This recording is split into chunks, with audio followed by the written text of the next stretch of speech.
Bonjour à toutes et à tous. Je suis Julie Pivin, conseillère en transformation alimentaire pour le ministère de l'Agriculture, des Pêcheries et de l'Alimentation en Montérégie. Je suis accompagnée aujourd'hui de mes collègues Sandra Dagenet et Abdel Ariba, ainsi que de Maryse Camiré, directrice de transformation, notre créneau d'excellence dédié à la transformation alimentaire. Ensemble, nous vous souhaitons la bienvenue et vous remercions chaleureusement pour votre présence à ce webinaire intitulé « Le reprenariat de l'entreprise de transformation alimentaire ». Avant de vous présenter nos invités d'aujourd'hui, je cède la parole quelques instants à Maryse. À toi, Maryse. Merci beaucoup. Alors, Transformation est très fière d'être partenaire avec le MAPAC et AgriConseil pour cette vidéo aujourd'hui pour le webinaire sur le reprenariat.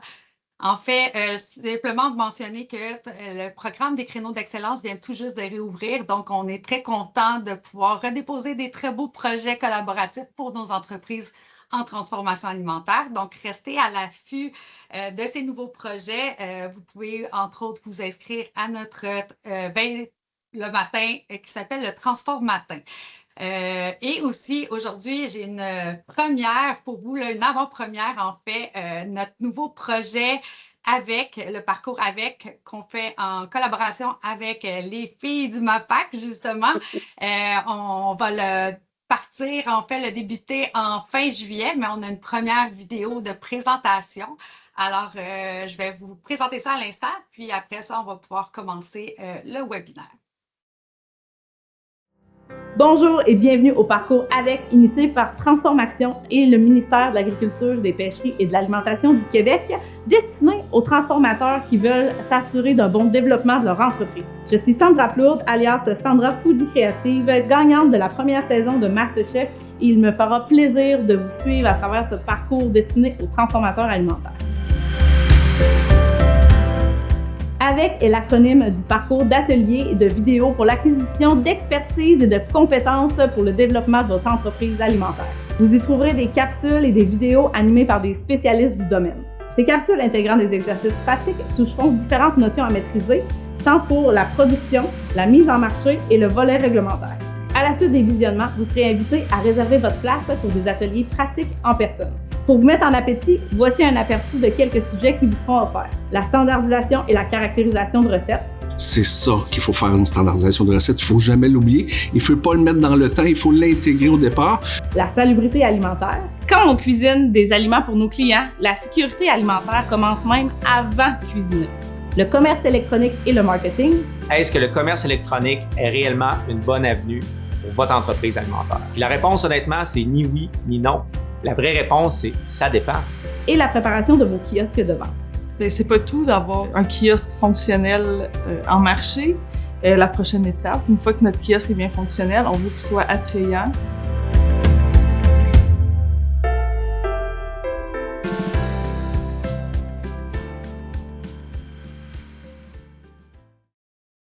Merci beaucoup, Maryse. Je pense que c'est une très belle annonce que tu nous as partagée aujourd'hui.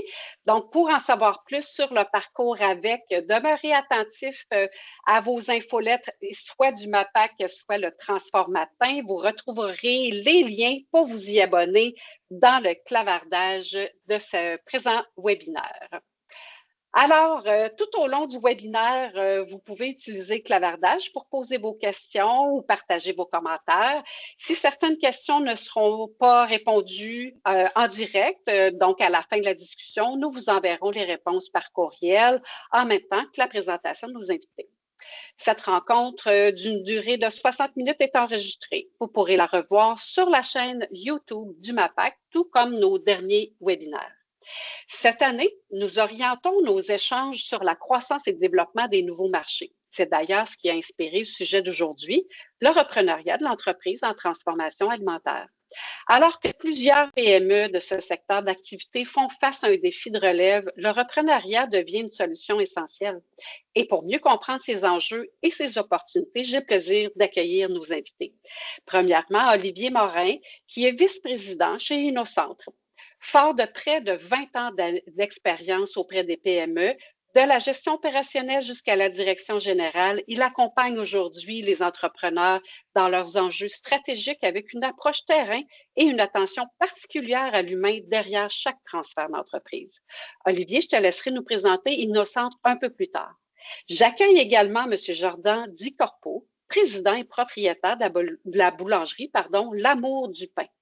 Diplômé en finance, il a évalué en fusion et acquisition et en capital privé avant de faire l'acquisition d'entreprises à 28 ans seulement, avec l'ambition d'en assurer la croissance et la relève. À cette date, L'Amour du pain compte plus de 85 employés, 6 succursales et dessert plus de 60 clients commerciaux, s'imposant comme une belle référence en boulangerie artisanale au Québec. Aujourd'hui, on va vous plonger dans une histoire bien réelle de reprenariat vécue par Olivier et Jordan à travers la collaboration entre Innocente et L'Amour du pain. Olivier va mettre la table sur les défis du reprenariat avant de nous faire entrer dans les coulisses de leur parcours. Alors, messieurs, je vous laisse la parole. Merci beaucoup, Julie. Puis, bien content d'être ici avec vous aujourd'hui pour parler de ce sujet très chaud. Donc, évidemment, avant de commencer à rentrer dans le vif du sujet au niveau de c'est quoi les transferts d'entreprise et tout, je voulais vous présenter quelques petites statistiques pour mettre un peu l'emphase sur la pertinence de parler du reprenariat puis du transfert d'entreprise. C'est des statistiques qui sont très récentes. En fait, ça vient d'une présentation d'Investissement Québec au début de l'année, en janvier 2026. Donc, la première statistique que je vous présente, dans le fond, c'est un peu pour montrer le vieillissement de nos entrepreneurs. Quand on regarde dans les années 70, 80, 90, bon, c'était 17, 18, 20 maximum. Mais depuis les années 2000, on voit une recrudescence, dans le fond, du vieillissement de nos entrepreneurs, d'où l'importance de mettre ça de plus en plus de l'avant, justement, là, pour que nos entreprises restent actives, ultimement. Puis une autre information importante aussi, pour l'année 2026 qui a trait au transfert d'entreprise et aussi malheureusement aux fermetures anticipées. On voit dans le premier encadré ici qu'il y a environ 8700 entreprises privées au Québec qui vont passer, en fait que les entrepreneurs disent que ça passera à de nouvelles mains. Et malheureusement, il y en a 3700 estimés qui déclarent qu'ils fermeraient dans le fond, soit par manque de relève, peu importe la raison, mais qui fermeraient. Mais ce qui est encore plus inquiétant là-dedans, c'est 50% de ces entreprises-là n'ont pas de plan de relève. Ça veut dire qu'ils ne savent pas qui va les succéder, qui va les relever. Donc, les entreprises veulent soit vendre, soit transférer à l'interne, externe, hybride, peu importe, mais ils ne savent pas qui va reprendre ça. Donc, comme je vous dis, c'est un peu des statistiques pas super positives, mais justement, le fait d'en parler, c'est pour ça qu'on est ici aujourd'hui, c'est de mettre l'emphase là-dessus, justement, pour démystifier le reprenariat et qu'est-ce qu'il y en est.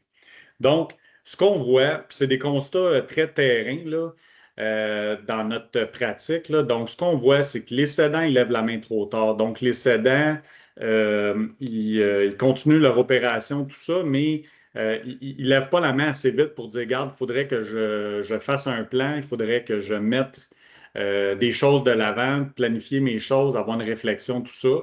Puis, évidemment, encore là, les cédants, ils ne se préparent pas leur sortie pour optimiser leurs gains. Donc, il faut se préparer d'avance. C'est un peu le troisième point. On attend pour préparer le plan de transfert, bien, ça fait que nos options sont moins intéressantes. Plus on planifie d'avance, plus on peut bien préparer cette sortie-là. Puis on le sait, je veux dire, quand on vend une entreprise, souvent on la vend, puis c'est notre retraite. Donc, si on veut optimiser ces gains-là, bien évidemment, il faut qu'on se prépare le mieux puis le plus rapidement possible. Ce qu'on voit aussi beaucoup, c'est que la date de sortie des cédants est très variable. Puis un peu à la blague, on demande des fois aux cédants, quand est-ce que tu penses partir? Tu sais, c'est quoi ta date là, ultime là, que tu dis, moi, c'est à ce moment-là que je voudrais partir. Puis des fois, ils me disent, bon, dans 3 ans, dans 5 ans. Puis on leur demande 1 an, 2 ans après, puis c'est encore dans 3 ou 5 ans. Fait que la date est tout le temps repoussée. Donc ça, c'est très fréquent qu'on voit ça. On voit aussi que la relève est moins intéressée à se dédier que les cédants. On le voit, c'est social. Les nouvelles générations, l'équilibre travail, vie de famille, tout ça est beaucoup plus important. Donc, ça fait en sorte qu'il ne faut pas s'attendre à avoir nécessairement une relève qui va se dédier autant. Donc, il faut mieux préparer ça. Puis, un autre point hyper important qu'on parle peut-être pas assez, je crois, mais il y a un gros manque de communication entre les cédants et la relève. Puis l'exemple, moi, que j'ai vu à plusieurs reprises, c'est des cédants qui disent, ben moi, ma relève, c'est mon fils, ma fille, puis ben oui, ils vont reprendre l'entreprise. Puis là, on les questionne à dire, ben, est-ce que vous leur avez parlé? Ben oui, non, c'est pas clair. Puis là, quand ils leur en parlent vraiment, ben, ils n'ont pas les mêmes ambitions, les mêmes vœux ou souhaits que les cédants pensaient. Donc, ça fait quand même des gros conflits parce que là, on retourne à la case départ à savoir qui va relever de l'entreprise. Donc, ce point-là est hyper important. Puis évidemment, il y a beaucoup d'autres constats, mais eux, c'était vraiment ceux qui reviennent le plus. Donc, quand on parle du transfert d'entreprise, dans le fond, on voit ça dans ces 3 axes principaux. Donc, en premier, il y a la réflexion, la planification et la préparation. Puis évidemment, vous voyez en dessous des encadrés qui est dans chacun de ces créneaux-là. Donc, le premier, évidemment, c'est le cédant. On regarde un horizon de 3 à 5 ans. J'ai déjà vu des transferts qui se faisaient sur 10 ans, ce qui est vraiment long, mais ça s'est bien préparé. Mais 3 à 5 ans, c'est surtout ça qu'on voit. Donc, dans la réflexion, il faut répondre aux questions quand, qui, comment. Juste ces questions-là peuvent être très difficiles à répondre quand on n'est pas bien organisé. Par la suite, au niveau de la planification, bien, il faut coucher la réflexion dans un plan, mais avec des dates. Il faut avoir des cibles, des objectifs. Moi, j'aime dire, il faut bâtir un peu la fondation. Partons de cette fondation-là, je vous dirais, est un peu Angelo. Elle se tient, mais elle a une certaine mouvance. Il ne faut pas trop être carré, trop être rigide, mais il faut quand même qu'il y ait une certaine structure qui peut bouger, évidemment, mais avec une certaine structure. Puis là, ben après ça, il faut bien préparer ça. Par préparer, puis je vais en parler un petit peu tantôt, mais il faut bien s'entourer d'experts. Les experts, ça peut être des évaluateurs d'entreprise, des notaires, des fiscalistes, avocats, tout ça.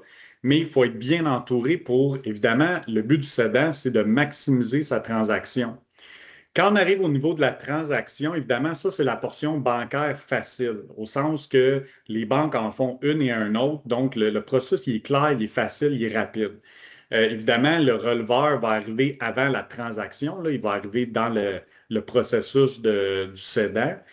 Par la suite, bien, la transition est aussi importante parce que là, le cédant, dans le fond, prend sa position plus de mentor ou d'accompagnement du releveur. Puis évidemment, ça, c'est discuté dans la réflexion et la planification qu'on a faite en amont.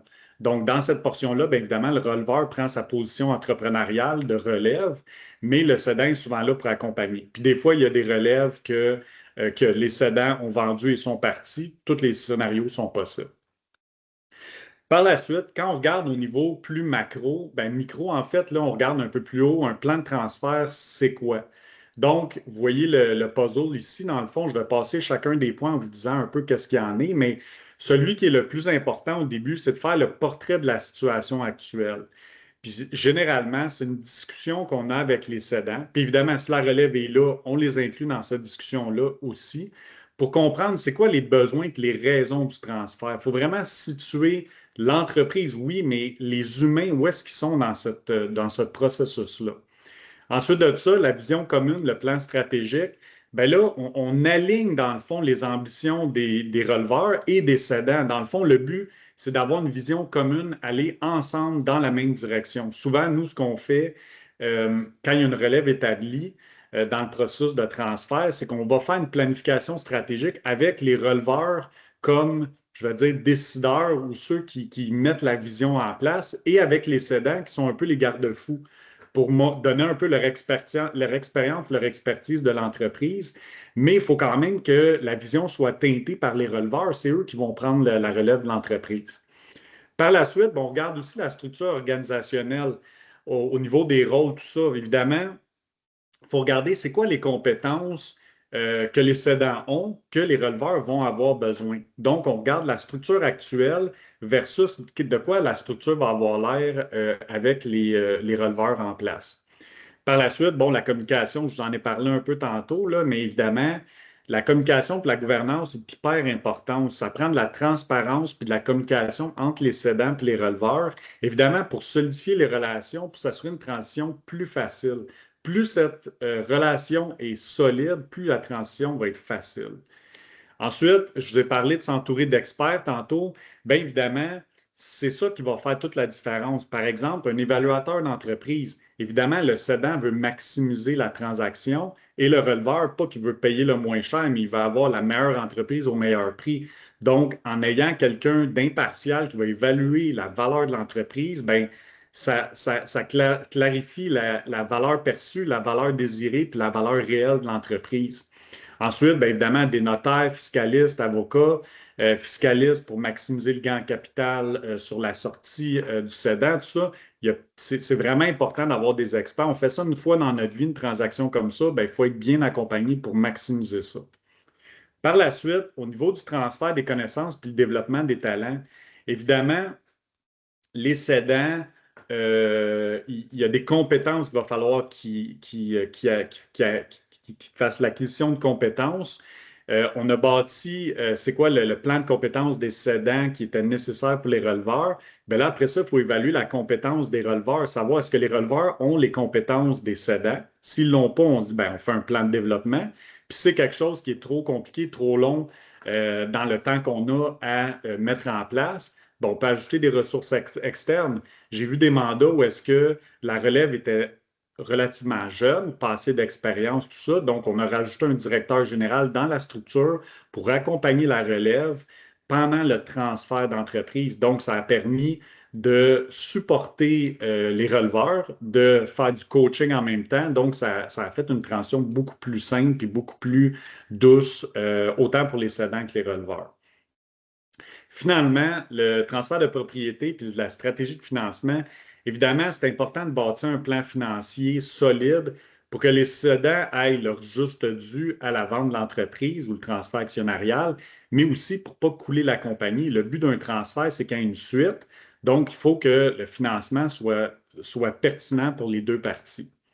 Évidemment, comme vous voyez en bas, ben, un plan de transfert d'une entreprise, ce n'est pas un processus linéaire, c'est humain. Donc, chaque plan de transfert est unique et différent parce que l'humain est différent, le type de compagnie est différent, tout ça.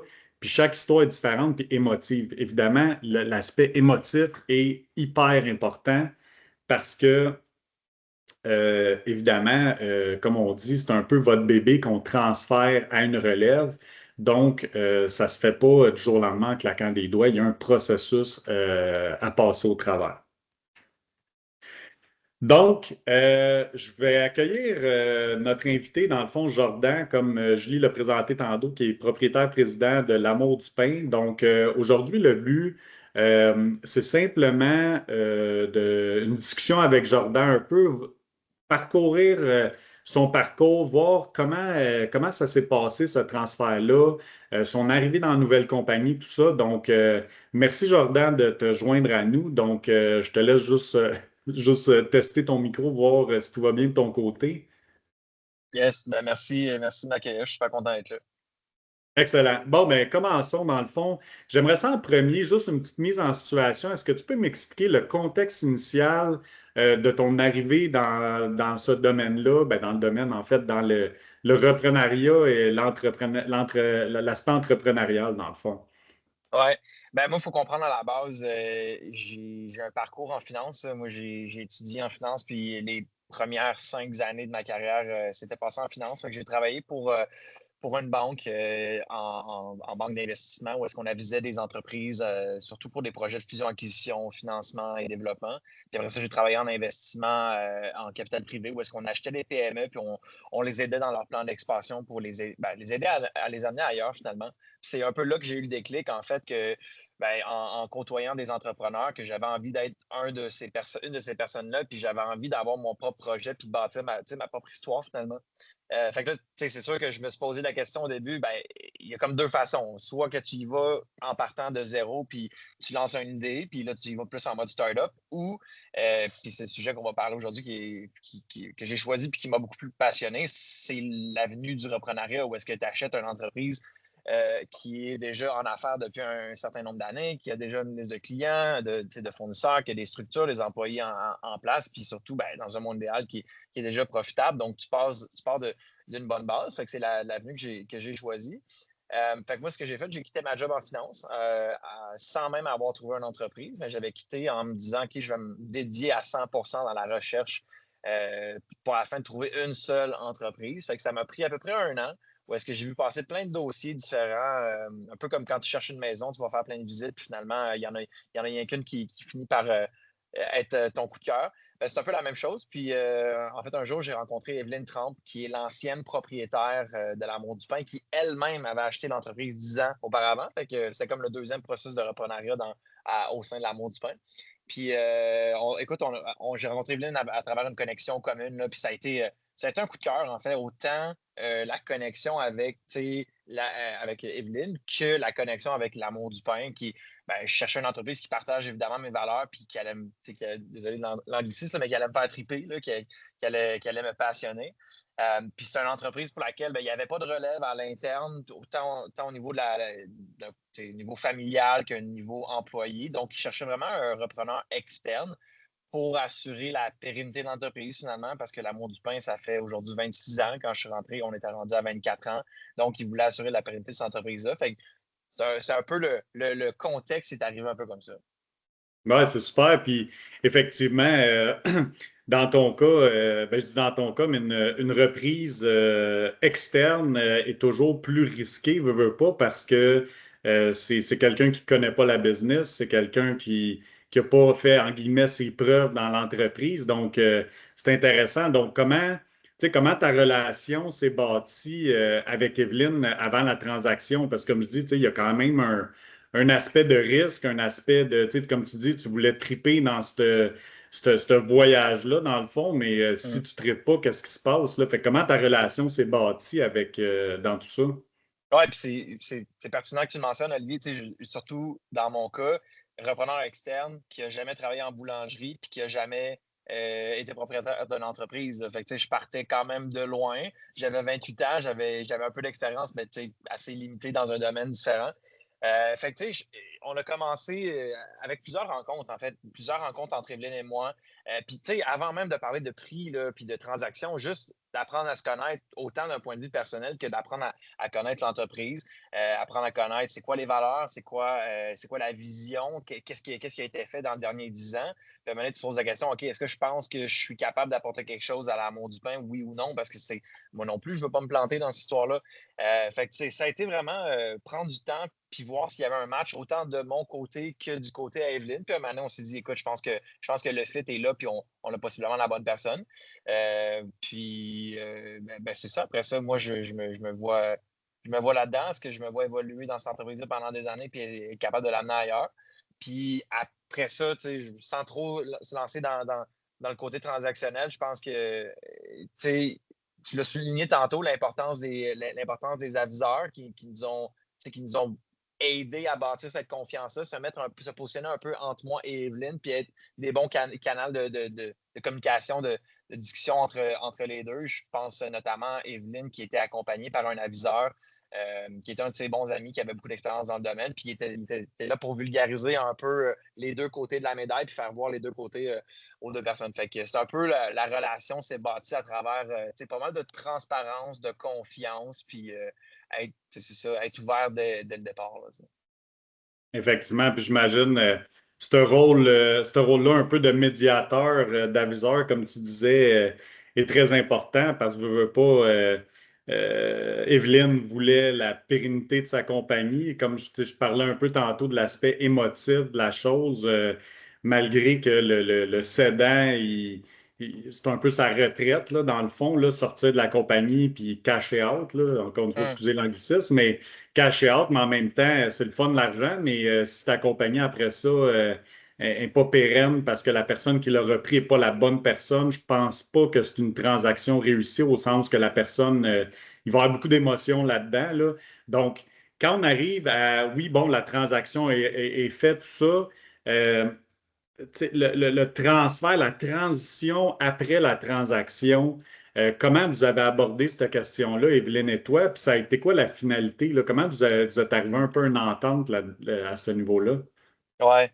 Ben, tu sais, pour moi, la transition, c'est comme la partie la plus importante. Là. En fait, c'est plus important que la transaction en tant que telle, là, je pense. En tout cas, si le but, c'est d'assurer la pérennité de l'entreprise, c'est comme le plus important. Fait que c'est ce qui est le plus touché, on va dire ça de même. Fait que, tu sais, moi, surtout dans mon contexte où est-ce que j'avais pas d'expérience dans cette industrie-là, puis pour moi, ça allait être nouveau de gérer une équipe. On était quand même, aujourd'hui, on est 85 employés, mais il y a 2 ans, on était à peu près 70. Fait que c'était quand même un gros changement pour moi. J'avais besoin d'Evelyne. Pour moi, c'était comme la base, c'était primordial. Là. J'ai dit à Evelyne, écoute, si on est pour faire cette transition-là, il y a 2 choses qui sont importantes pour moi. J'aimerais ça que tu conserves de l'actionnariat, donc des parts dans l'entreprise.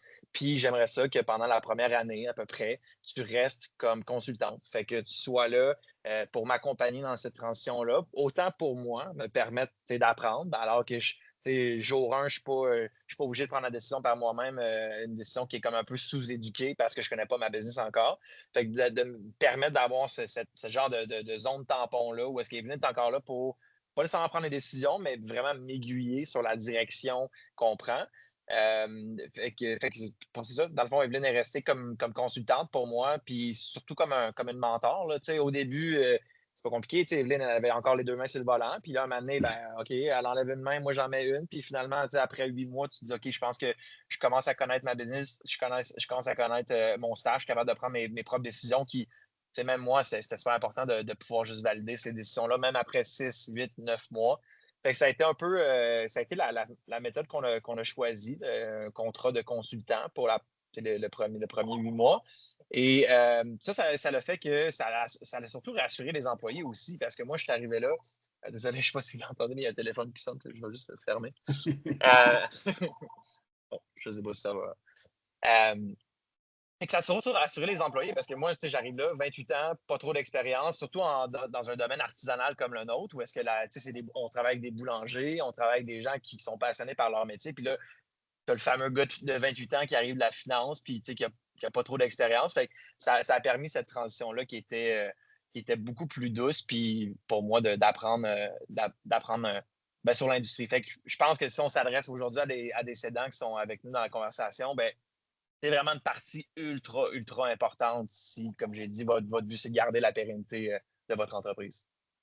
Oui, effectivement, parce que veut pas, on donne, comme tu parlais, là, le volant passe des mains de Evelyne, la cédante, à toi, le repreneur.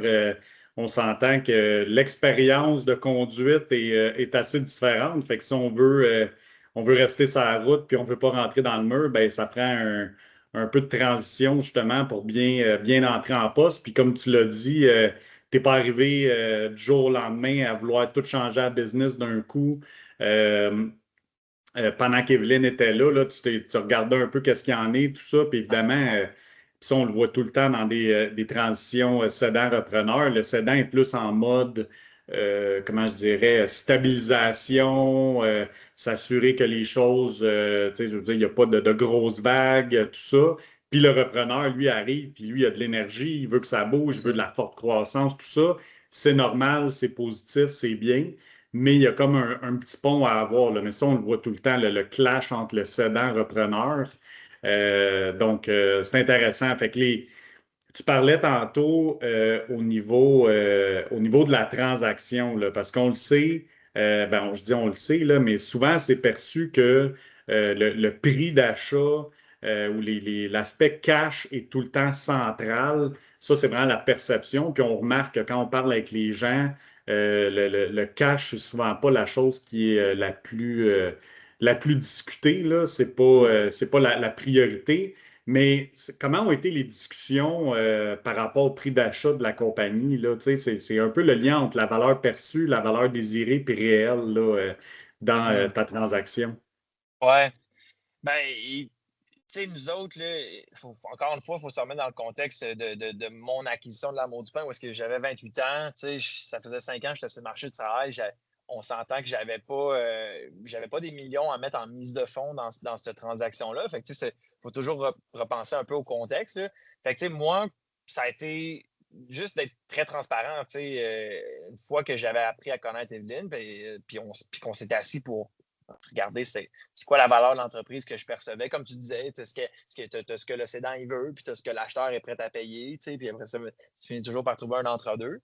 Mais moi, j'ai dit d'entrée de jeu, j'ai dit, regarde, Evelyne, voici ce que je suis capable de mettre de l'avant avec ce que j'ai accumulé, voici ce que je peux faire, voici ce que je suis capable de mettre de l'avant, surtout sachant qu'il y a une certaine capacité, je vais avoir besoin de financement, là, je vais avoir besoin de financement de la banque, puis voici ce que la banque pourrait faire.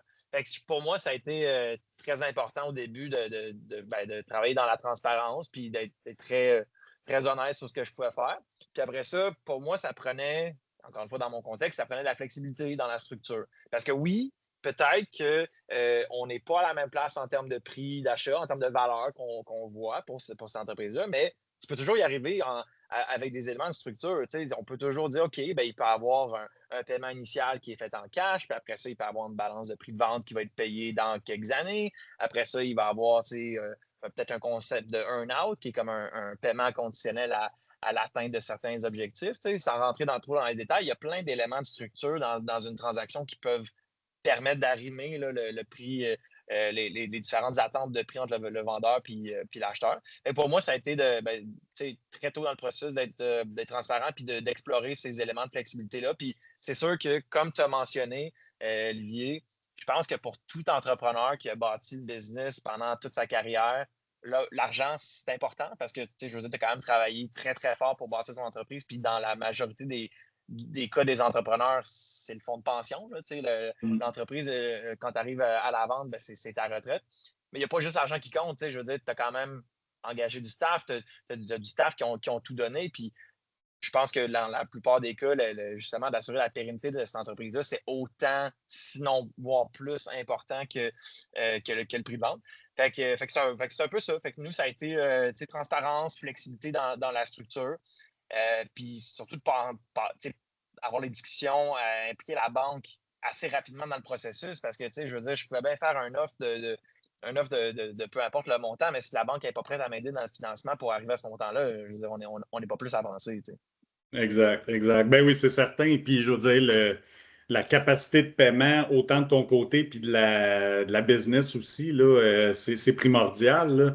Puis, je retiens 2 points que tu as parlé sur cette question-là. L'aspect de communication. Je mets l'accent là-dessus parce que c'est vraiment important. Puis, la transparence, la communication.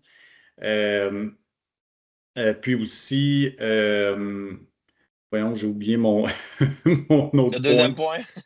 Oui, c'est ça, j'ai oublié mon deuxième point. Mais je peux rebondir là-dessus sur l'aspect communication, puis surtout, un cédant n'est pas nécessairement un financier, n'est pas nécessairement, je pense qu'un entrepreneur, c'est très bon pour bâtir une entreprise, pour avoir une vision, pour savoir où s'en aller, mais quand vient le temps de vendre son entreprise, on n'est pas un entrepreneur n'est pas expert dans une vente d'entreprise. Fait que je pense que c'est aussi, en tant que cédant, de s'entourer, puis là, ça revient au point de s'entourer d'aviseurs, puis d'aller chercher un peu de l'information à l'externe de « elle vaut combien ma business? » Parce que, moi, j'ai le fameux chiffre magique, là, ma business, elle vaut ça, puis si il y a personne qui va me l'offrir, je ne vendrai jamais, mais peut-être que c'est peut-être un monde de licorne. Peut-être que le montant que tu as en tête, c'est pas exactement ça que ça vaut aujourd'hui sur le marché. Fait que c'est d'avoir un peu cette capacité justement d'aller s'entourer puis de voir c'est quoi la vraie valeur de mon entreprise. Puis mes attentes sont-tu réalistes? Parce que sinon, tu vas peut-être être pogné avec ta business jusqu'à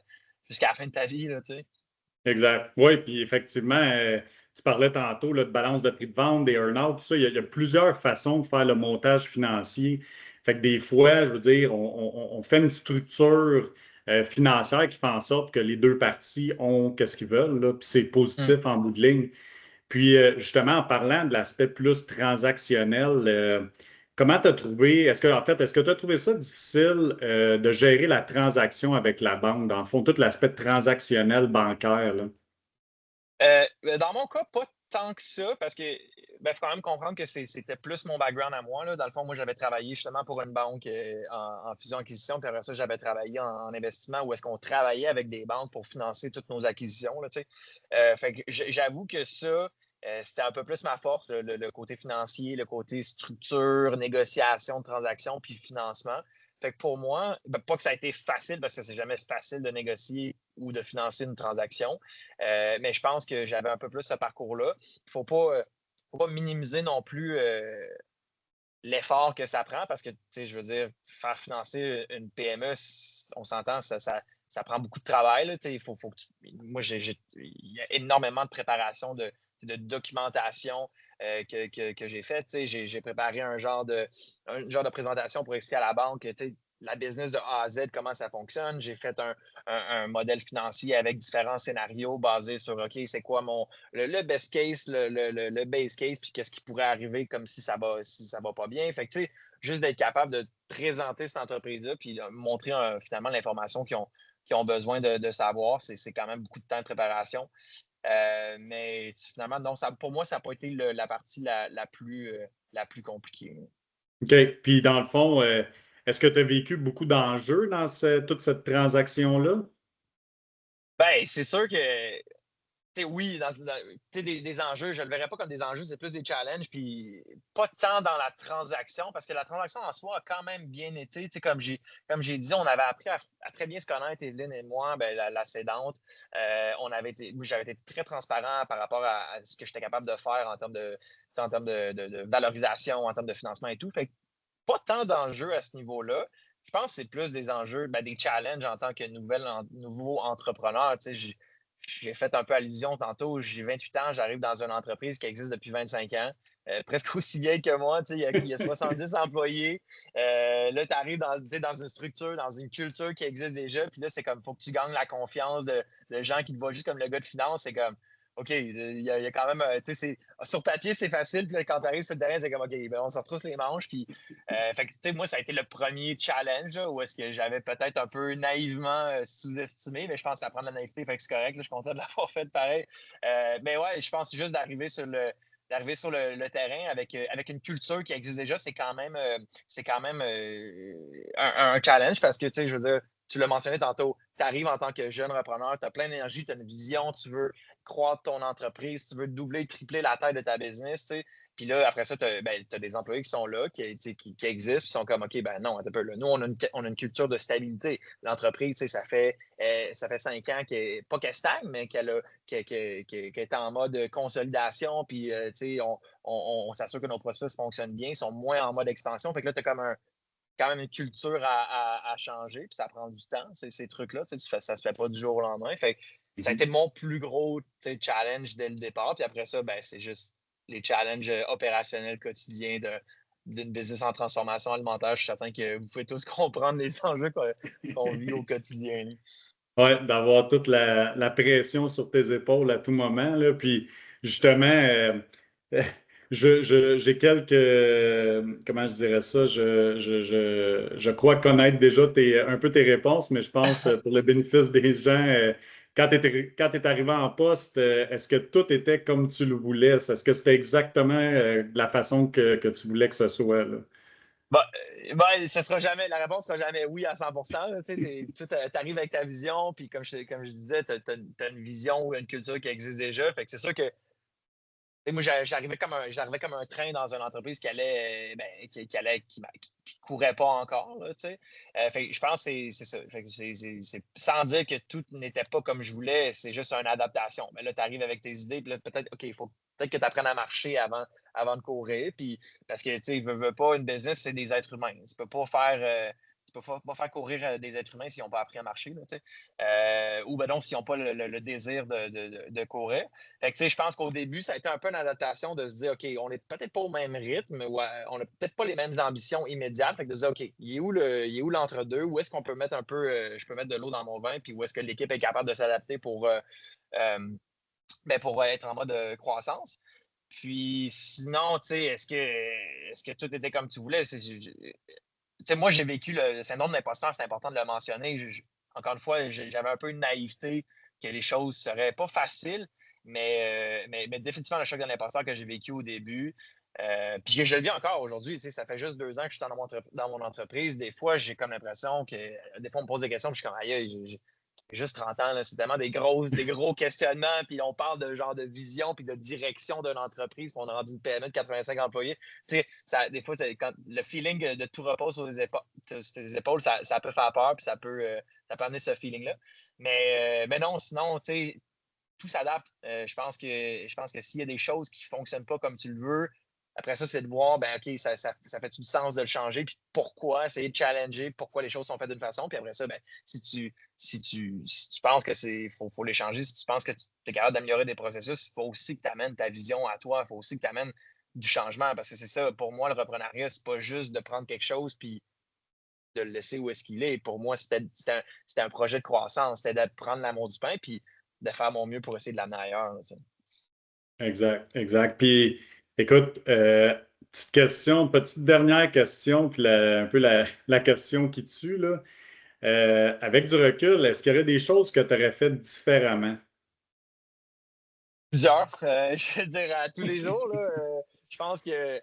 Mais comme, tu sais, je vais revenir un peu sur sans trop dire la même chose, là, mais c'est sûr que moi, j'arrivais avec une vision, puis j'arrivais avec une énergie, tu sais, j'arrivais comme un train. Fait que je pense que, puis j'ai quand même fait, sans dire que j'ai fait j'ai viré la business de bord dans les premiers mois, c'est pas ça qui est arrivé, mais c'est sûr que dans la première année, j'ai pris quand même pas mal de décisions de changement, puis de croissance, puis d'expansion. Fait que, tu sais, je pense que je ne regrette pas ces décisions-là, mais j'aurais pu me laisser plus de temps. Je pense qu'on dirait que j'avais quelque chose à prouver ou je voulais peut-être me le prouver à moi-même que j'étais capable dès le départ, commencer à grandir une entreprise.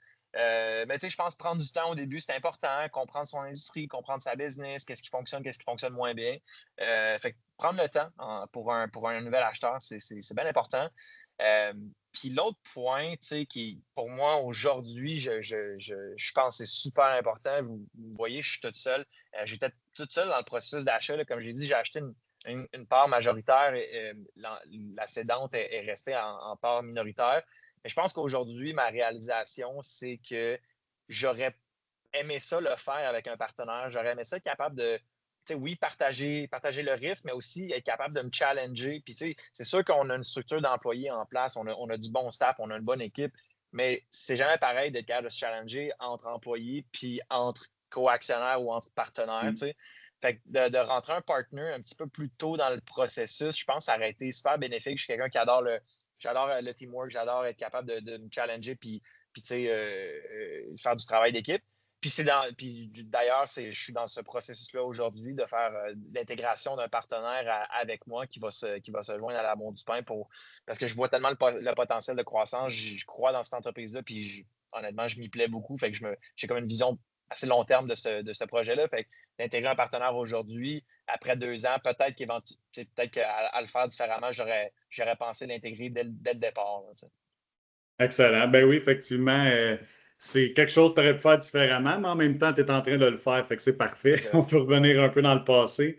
Écoute, un gros merci, Jordan. C'est toujours un plaisir de discuter avec toi. Merci pour le partage. Je pense qu'effectivement, d'avoir la vision et le partage d'un repreneur dans une vraie business québécoise, une belle PME, c'est toujours stimulant. Puis, tu sais, c'est ça qu'on veut ultimement. Là, on veut que nos entreprises restent au Québec, qui se transfèrent à l'interne, externe, hybride, peu importe c'est quoi. Fait qu'un gros merci, Jordan. Bien, merci à vous autres. Merci. Excellent. Donc, on a parlé du reprenariat, on a parlé avec Jordan, voir un vrai cas de reprenariat, mais vous ne savez pas encore c'est quoi Innocente, donc je vais vous présenter rapidement là, qui on est, qu'est-ce qu'on fait. Donc, Innocente, on est un OBNL, ça fait plus de 38 ans qu'on existe. On est dans le service conseil, le coaching, l'accompagnement. On fait plus de 850 différents mandats partout à travers le Canada, mais principalement au Québec. On a au-delà de 135 conseillers d'affaires partout à travers le Québec. Nos conseillers, en fait, c'est des gens, soit des anciens entrepreneurs ou qui sont encore dans leur business, ou des gens de la sphère exécutive. Mais ce qui rassemble toutes ces personnes-là, c'est tous des gens qui ont au moins 15, 20, 30 ans d'expérience. Mais surtout, c'est des gens qui ont opéré les business québécoises, que ce soit des petites, moyennes ou grandes entreprises. C'était des gens terrain, des gens qui prenaient des décisions. Ce pas des gens qui ont été consultants toute leur vie. C'est vraiment des gens opérationnels. Puis souvent, ce qu'on remarque, c'est que le lien de confiance se bâtit très rapidement avec les entrepreneurs parce que c'est ça qui était dans leur ancienne vie. Au niveau des axes d'intervention qu'on couvre chez Innocente, on couvre très large. Dans le fond, c'est plus facile de dire qu'est-ce qu'on ne fait pas. Donc, on couvre toute la sphère administrative, mais on ne touche pas à ce qui est légal. Donc, pas de notaires, avocats, fiscalistes. Ça, on a des partenaires au besoin, mais ça, on ne touche pas à ça. Par contre, tout ce qui est de la stratégie, plan de croissance, commercialisation, optimisation des opérations logistiques, du marketing, positionnement de marque, de la transformation numérique avec inclusion d'intelligence artificielle. Évidemment, on a parlé de transfert d'entreprise, puis plan de relève, on fait ça aussi, bien évidemment. On gère aussi tout ce qui est la portion finance, que ce soit du prix de revient, qui revient beaucoup en transformation alimentaire. On fait évidemment des enjeux de ressources humaines, que ce soit de la structure organisationnelle, rôle et responsabilités, dans le fond, des descriptions de poste, tout ça. On a un nouveau volet qu'on a mis de l'avant là, au niveau de la défense en début d'année. Donc, on accompagne, que ce soit dans l'agroalimentaire ou que ce soit dans l'industriel, on accompagne les compagnies dans le monde, je veux dire, plutôt obscur ou opaque de la défense, au sens que on a des gens à l'interne, des conseillers qui sont des gens qui ont évolué dans le milieu de la défense. Donc, évidemment, au niveau du civil, on vend des aliments, on vend des lits, on vend des bouteilles, on vend plein de choses, mais évidemment, c'est des humains dans le militaire aussi, donc ils ont les mêmes besoins. Donc, on démystifie qu'est-ce qui se passe dans la défense. C'est des nouveaux marchés, dans le fond, qui sont, je vais dire, disponibles ou très présents, qui peuvent être intéressants pour vous, évidemment, là. Mais il faut comprendre comment rentrer dans la défense. Puis, des fois, ce n'est pas pertinent ou trop compliqué pour des compagnies de rentrer là, mais il faut comprendre c'est quoi ce milieu. Puis, ça peut être un beau vecteur de croissance. Ensuite, je vous présente rapidement le programme qu'on a avec le MAPAC. Donc, c'est un programme, une entente qu'on a avec le MAPAC. Dans le fond, c'est pour les transformateurs alimentaires exclusivement. Donc, c'est un programme d'accompagnement qui se veut, en fait, qui est subventionné par le MAPAC. Il y a 2 prérequis pour avoir accès à ce programme particulier-là. Le premier, c'est d'être référé. Ça, vos conseillers du MAPAC peuvent vous référer. Sinon, les gens qui font du financement peuvent vous référer, que ce soit votre institution bancaire, Investissement Québec, Fonds d'action, peu importe. Mais évidemment, le MAPAC peut vous référer. Le deuxième critère, c'est pour les compagnies, les PME qui sont entre 1 et 200 millions de chiffre d'affaires. Ce que ça vous donne comme type de mandat quand vous êtes admissible, c'est un mandat de 200 heures à 45 de l'heure sur 6 mois. Ça, c'est un mandat, je vais dire, fourre-tout. Là, on peut faire n'importe quel type d'intervention, que ce soit de la finance, du marketing, des ventes, du RH, etc. Ensuite, vous voyez en dessous où est-ce que les petits plus, ça, c'est d'autres options, dans le fond, dans ce programme-là. On a une option au niveau des ressources humaines, donc tout ce qui est relatif aux ressources humaines, structure organisationnelle, coaching RH, coaching de gestion, tout ce qui touche les RH. Donc, c'est soit un 50 ou un 100 heures à 45 de l'heure. Par la suite, on a ce qu'on appelle performance durable, qui est globalement un bilan GES. Donc, exemple, on a beaucoup de compagnies qui viennent vers nous. Métro les a appelés, leur a dit, écoute, on veut ton bilan GES. Là, les compagnies ne savent pas où passer, ne savent pas vraiment quoi faire avec ça. Bien, on peut évidemment aider là-dedans. Donc, c'est de l'implication de votre part, du bord de l'entreprise pour nous donner les données. Donc, on calcule le bilan carbone. Ensuite de ça, bien, on présente où est-ce que vous êtes au niveau du bilan. Puis ensuite, ce qui est la portion plus intéressante pour vous, c'est qu'on fait le potentiel de réduction. Dans le potentiel de réduction, c'est toute l'efficacité opérationnelle. Exemple, diminution des rejets, des rebuts, diminution des pertes au niveau des réfrigérateurs, du congélateur, que ce soit aussi de la réingénierie d'emballage pour avoir, évidemment, réduire les GES, mais qui a un effet aussi au niveau cash flow souvent, etc. Donc, le performance durable, c'est un 100 ou un 200 heures qui est gratuit pour les entreprises admissibles. Finalement, le petit dernier qui est la consigne, dans le fond, c'est toutes les compagnies qui sont assujetties à la consigne. Ce qu'on voit là-dedans, c'est, par exemple, les embouteilleurs qui font les microbrasseries, tout ce qui touche le vin, les boissons quelconques, là, dans le fond. Ce programme-là, ce mini-programme-là, il est un peu spécial parce qu'il n'y a pas de chiffre d'affaires obligatoire. Si la compagnie fait moins d'1 million, elle a accès à un 50 heures gratuit et aussi un 50 heures à 45 de l'heure. Si la compagnie fait plus d'1 million, bien là, elle a accès à un 100 heures à 45 de l'heure. Donc, ça vous résume très rapidement les différents programmes qu'on a avec le MAPAC. Par contre, si vous êtes en dessous d'1 million ou au-dessus de 200 millions, il y a d'autres opportunités ou d'autres forfaits qui sont disponibles pour vous, mais ça, vous pouvez communiquer avec moi. On se fera une petite rencontre puis je vous expliquerai qu'est-ce qu'il y en a.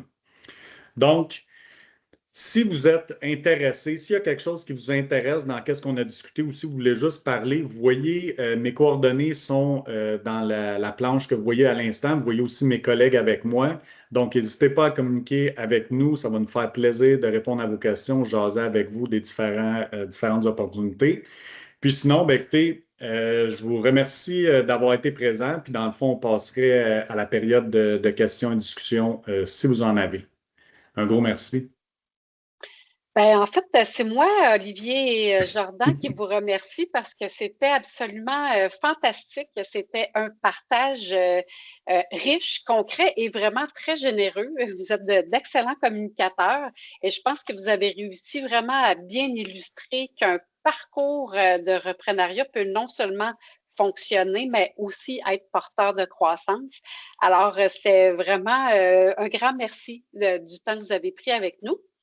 Je vois Sandra à l'écran. Sandra est maintenant avec nous pour pouvoir vous donner accès à votre micro et votre caméra s'il y a des gens qui ont envie de poser des questions à Jordan et Olivier. On vous laisse le temps de vous organiser. Et Abdel, du côté du chat, est-ce que nous avons des questions pour nos panélistes? Non, on n'a pas de questions dans le chat, malheureusement. Non. Ben, vous devez bien vous douter que moi, j'en ai. Moi, c'est évident que j'en ai. En fait, j'en ai une qui s'adresse peut-être à lui, puis c'est pas une question piège. Moi, il y a un chiffre qui m'a bien impressionné dans le début de ta présentation. Tu disais qu'il y a 3700 entreprises privées qui ont manifesté une intention de fermer leurs portes dans la prochaine année. Qu'est-ce que c'est l'impact de perdre autant d'entreprises pratiquement tout d'un coup?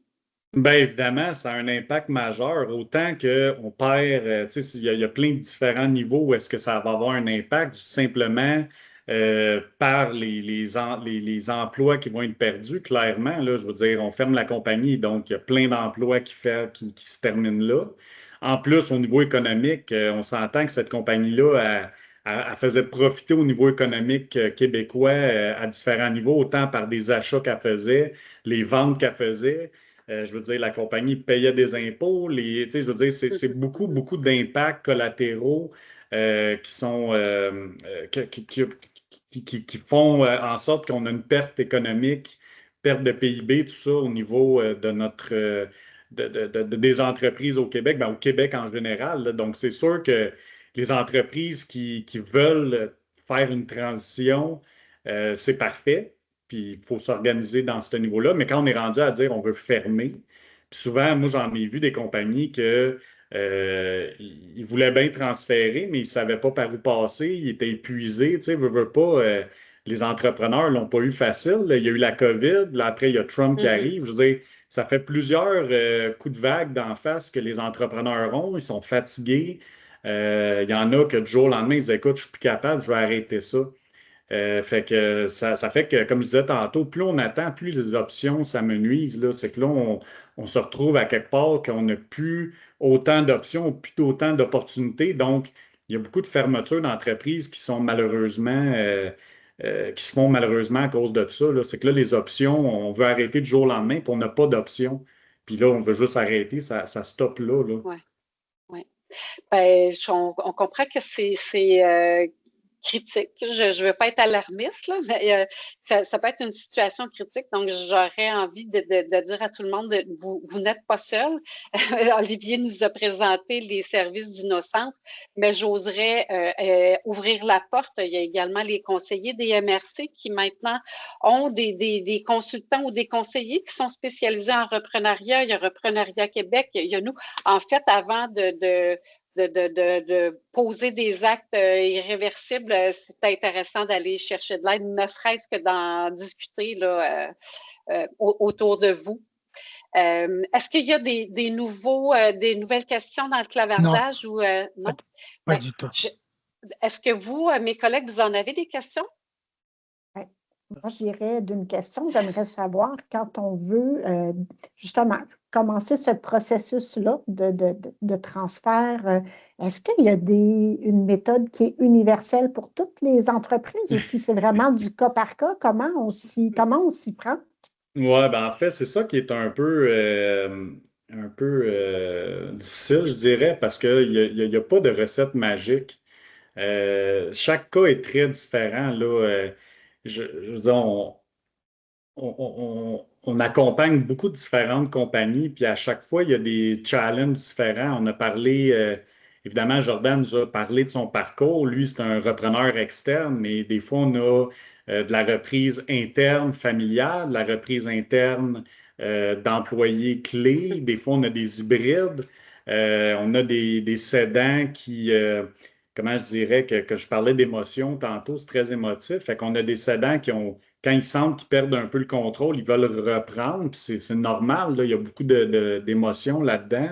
Fait que chaque intervention, elle commence toujours de la même façon. Ça, c'est vrai, le début est toujours pareil. C'est quoi la situation actuelle? Il faut parler, c'est très humain au début. Il faut parler avec les cédants, parler avec les gens en place. C'est hyper important parce que justement, on a besoin de capturer qu'est-ce qui se passe dans le business, c'est où vous voulez aller, sur quoi on travaille, là. Mais après ça, ben là, c'est vraiment, là, c'est du cas par cas, là. Mhm. Avant de finir, j'ai une question dans le chat. On nous demande quelle est la différence entre les services offerts par InnoCentre et Reprenariat Québec. C'est une bonne question. Évidemment, je ne travaille pas pour Reprenariat Québec, je les connais très bien.